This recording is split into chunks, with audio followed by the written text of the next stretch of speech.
Ya, banjir yang melanda wilayah Jabodetabek awal tahun ini dikhawatirkan tidak hanya menyebabkan kerusakan secara material, namun masyarakat juga harus waspada akan penyakit-penyakit yang bisa timbul pasca banjir yang terjadi. Dan untuk mengetahui penyakit apa saja yang harus kita waspadai dan berpotensi muncul dan seperti apa gejalanya, telah hadir di studio Grand Metro TV ada Dr. Umum Syafira Nindya Tia Aulia. Halo Dr. Syafira. Selamat pagi dokter. Selamat pagi.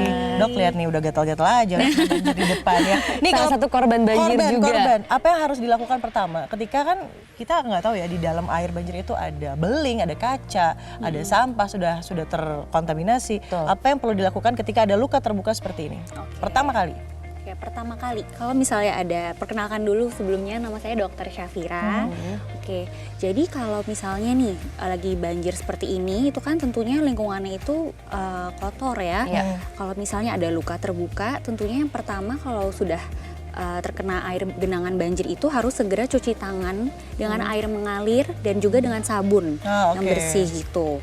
Nah, tapi kalau misalnya memang sudah ada tanda-tanda infeksi, itu segera datang ke tenaga kesehatan atau dokter terdekat gitu. Susah kena banjir, gimana aksesnya pertama kali? Mungkin kalau pertama kali itu tadi yang udah kena sabun kan? Dibersihkan.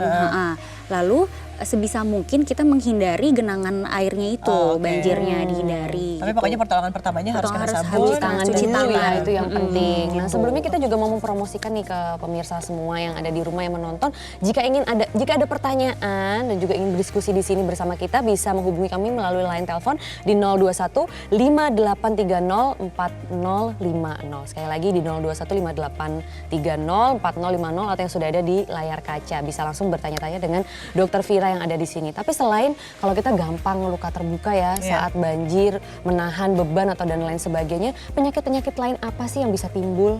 Oke, nah jadi ada namanya penyakit pasca banjir ya. Nah, penyakit pasca banjir ini adalah berbagai penyakit yang jumlah kasusnya itu meningkat seiring dengan adanya banjir dan juga musim penghujan ini gitu. Nah, penyakitnya tuh apa aja sih? Misalnya ada leptospirosis, yang bahaya ya. Terus demam berdarah denggi, terus influenza dan juga infeksi saluran pencernaan seperti diare seperti itu. Banyak banget kan tadi yang Mbak bilang.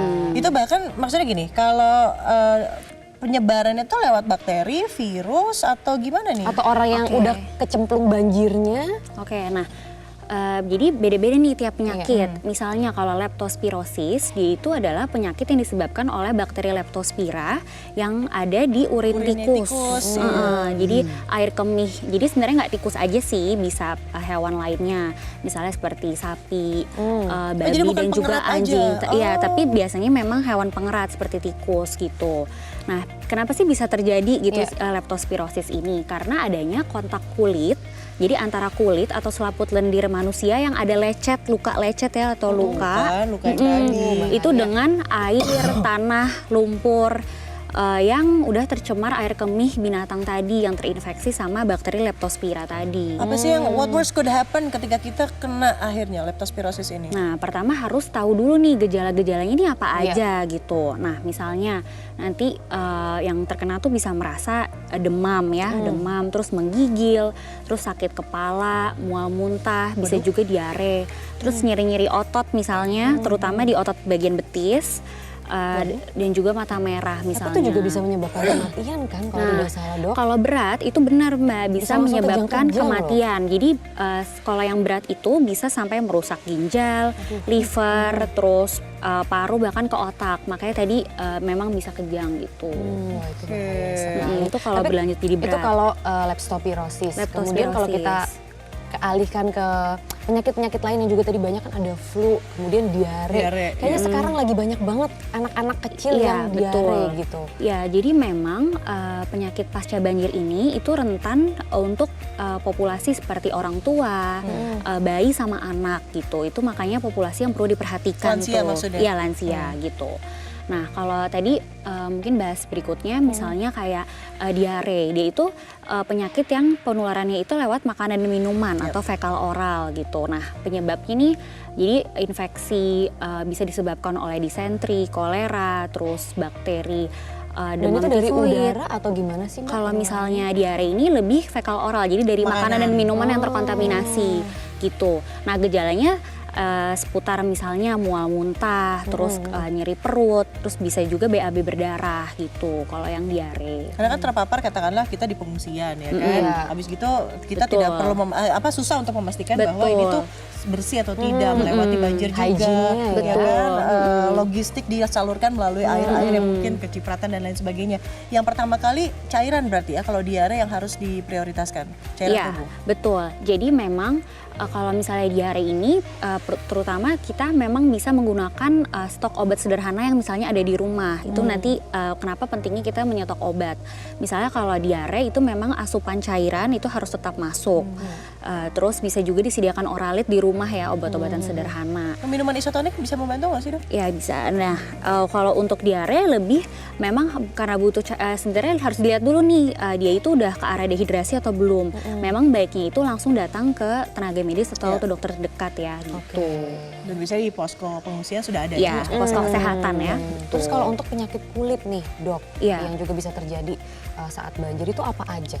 Nah kalau penyakit kulit itu seputar infeksi juga biasanya. Karena kan kalau saat lagi musim penghujan dan juga banjir seperti ini, itu memang higienitas atau sanitasinya kan buruk ya, nggak bersih. Jadi air bersih tercemar, terus banyak tumpukan sampah berserakan dan lingkungan yang kurang Bersih. tidak bersih ya. Nah itu seiring dengan berjalannya lingkungan yang buruk dan juga misalnya ada faktor dari orangnya, misalnya daya tahan tubuhnya juga lagi rendah. lemah, ya, Jadi dari lingkungan, host atau daya tahan tubuhnya lemah dan juga dari agentnya itu bakteri atau atau kuman penyebab infeksinya itu gitu. Jadi harus diperhatikan juga kebersihan diri, lingkungan maupun sekitar lingkungan sekitar. Sabun gitu. antiseptik bisa membantu tidak atau harus ada salep tertentu pergi ke dokter kalau sudah Oke. gatal-gatal? Nah, kalau sudah gatal-gatal itu penyebabnya memang bisa banyak. Banyak, ya. Bisa karena bakteri atau misalnya Alergi juga. ya jamur dan juga alergi karena lingkungan yang kotor ya, misalnya terkontaminasi air banjir genangan. Nah, itu memang ada obat minum dan juga salep tertentu yang sesuai penyebab gatalnya itu. Jadi kenapa harus ke tenaga medis? Karena harus dipastikan apa Betul, penyebabnya. Jadi obatnya juga paling Betul, tepat. apakah gitu itu alergi Iya. atau misalnya infeksi. Infeksinya itu juga bisa jamur, bisa bakteri dan itu pengobatannya berbeda. Berbeda-beda, oke. Tapi berarti sekarang hal yang basic yang harus ada katakanlah di pengungsian. Betul. Tadi ada sabun antiseptik, Ya. lalu juga hand sanitizer. Betul. Terus Alkohol apalagi? mungkin ya. Alkohol mungkin kan? Betul. Dan juga tentunya di area posko kesehatannya itu perlu juga dipastikan kalau areanya itu sudah dibersihkan dengan desinfektan atau antiseptik gitu. Jadi lingkungannya itu sanitasinya terjaga gitu. Itu kalau memang kita saat banjir. Tapi Ya. kan setelah banjir nih, Nah. kondisi rumah sekarang tuh juga pasti Betul. warga DBD. kotor sekali. Nah, ya DBD kan? juga. Kuman, bakteri masih bersarang di situ semua. Nah, apa yang bisa kita lakukan sebelum para warga ini bisa kembali ke Rumahnya. mereka? Oke. Kemarin tuh ada banyak permintaan untuk karbol. Nah, karbol itu sebetulnya bisa membantu untuk membersihkan secara optimal atau ada metode lain menurut Oke. dokter? Nah, jadi kalau misalnya untuk membahas ke sana mungkin lebih bahas ke arah DBD ya, Iya. demam berdarah denggi. Jadi demam berdarah denggi itu sebelumnya aku jelasin dulu mungkin jadi dia ini adalah penyakit akibat virus yang dibawa oleh gigitan nyamuk, nyamuk Aedes aegypti. Nah, ini tuh sering terjadi nih di musim penghujan saat perkembangbiakan nyamuk lagi banyak-banyaknya. Nah, sebenarnya apa sih yang bisa kita lakukan di rumah gitu ya? Jadi dengan PSN atau pemberantasan sarang nyamuk. Nah, PSN ini dilakukan dengan 3M. Yang pertama kita menguras atau membersihkan tempat-tempat genangan air tuh di rumah. Misalnya kayak bak mandi, terus Pot gitu ember ya. pot, betul. Pasti banyak tergenang air juga Iya. pas Betul. banjir Nah, gitu itu kan. terus menutup genangan air. Misalnya kalau di rumah kita tuh ada kendi-kendi ya, terus ada pot atau vas bunga. Nah, itu tuh ditutup. Nah, terus yang ketiga kita memanfaatkan atau mendaur ulang barang-barang bekas tuh yang ada di rumah. Karena kenapa sih barang-barang bekas itu dia bisa menjadi sasaran atau tempat perkembangbiakan nyamuk yang menyebabkan penyakit DBD tadi. Dan sekalian reuse recycle juga ya. Kalau Iya, gitu. betul. Tapi sebenarnya juga masih banyak penyakit yang bisa ditularkan lewat rumah yang kotor tadi itu. Kita akan bahas selepas headline news berikut ini dan kita juga masih mengundang pemirsa untuk bergabung bersama kami lewat telepon interaktif di 0215830450. Kita tahu bersama kami di Selamat Pagi Indonesia akhir pekan. Ya, kembali lagi di Selamat Pagi Indonesia dan kita masih bersama Dokter Umum Safira di sini membahas penyakit apa saja yang bisa terjadi pasca banjir. Tadi kita sampai di DBD yang bisa terjadi di rumah, di genangan-genangan air yang terbuka seperti ini yang juga masih kita lihat ada di beberapa rumah warga. Terus apa nih, tadi kan sudah ada 3M begitu ya, menguras, lalu menutup, dan akhirnya menanggulangi dengan menggunakan barang-barang recycle, jadi diganti saja begitu kan. Iya, betul. Nah kalau misalnya kita, biasanya kalau emak-emak kayak kita ya, ibu-ibu seperti kita tuh parno ketika melihat nyamuk belang, oh nih nyamuk Aedes aegypti gitu. Itu penanggulangan pertama ketika itu parno berlebihan atau memang waspada? Kita tanya dulu. Oke, betul. Nah, betul nih, kita memang harus waspada ya. Jadi kalau misalnya memang ada nyamuk itu justru harus dihindari. Nah, selain 3M tadi, memang kita bisa melakukan hal-hal lain ya. Misalnya kita memakai lotion anti nyamuk ya, krim anti nyamuk, terus juga memasang kelambu di rumah kayak gitu. Anak kecil ya, terutama itu penting gitu. Dan juga melakukan inspeksi kembali nih, diperiksa lagi rumahnya, ada nggak tuh genangan air, ada nggak jentik-jentik nyamuk di genangan air. Karena justru di tempat-tempat air bersih tuh sering juga, misalnya di dispenser tuh yang tempat air minum itu juga bisa ada jentik di bawah genangan ada tempatnya di bawahnya. Wah, itu tidak terpikirkan, tapi itu juga penting diketahui untuk pemirsa ya. Jadi kami mengundang sekali lagi pemirsa yang ingin langsung bertanya kepada Dokter Fira mengenai penyakit-penyakit apa saja yang timbul pasca banjir, atau mungkin menanyakan ada gejala yang sudah terjadi gitu, bisa menghubungi kami melalui line telepon 0215830450. Oke, ada Bapak sudah ada Samuel nih penelpon yang masuk ya. Oke, selamat pagi Pak Samuel. Pak Samuel sudah tersambung bersama kami di Metro TV. Iya, halo, selamat pagi. Iya. Selamat pagi, silakan ada yang ditanyakan kepada Dokter Fira? Oke, baik.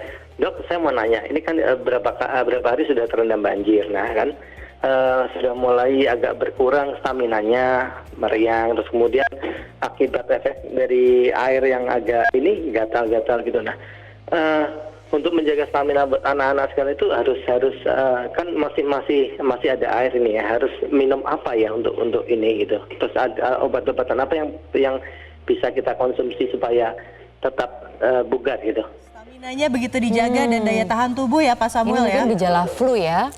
Oke, baik Pak Terima Samuel. kasih Pak Samuel. Oke, terima kasih Pak Samuel atas pertanyaannya.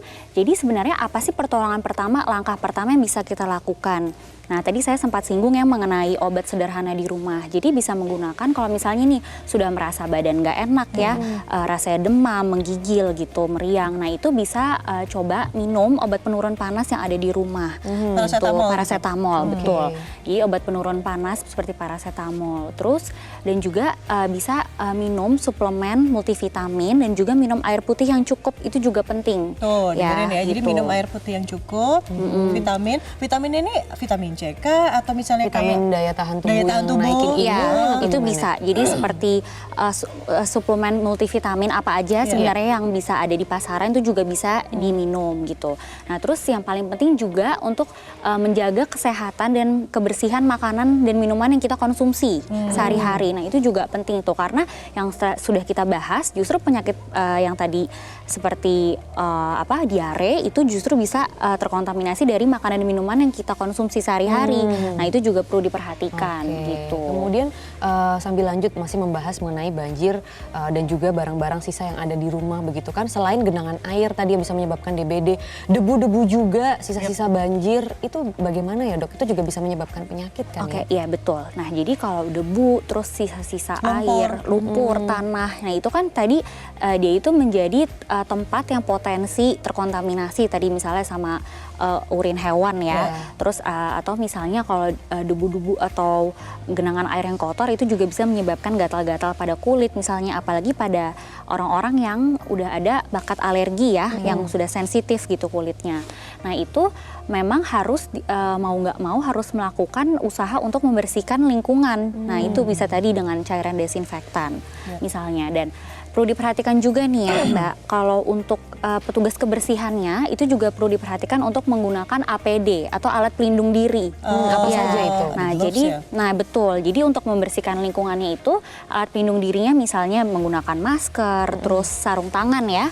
Dan juga kalau lagi banjir gini penting tuh pakai boots yang berbahan karet ya, yang tinggi gitu bootsnya, sepatu boots seperti Oke, itu. ada alat pelindung diri. Ada pertanyaan masuk nih ke Instagram saya ya. Oke. Coba kita akan buka dulu. Ini langsung menanyakan ke Dokter Vira.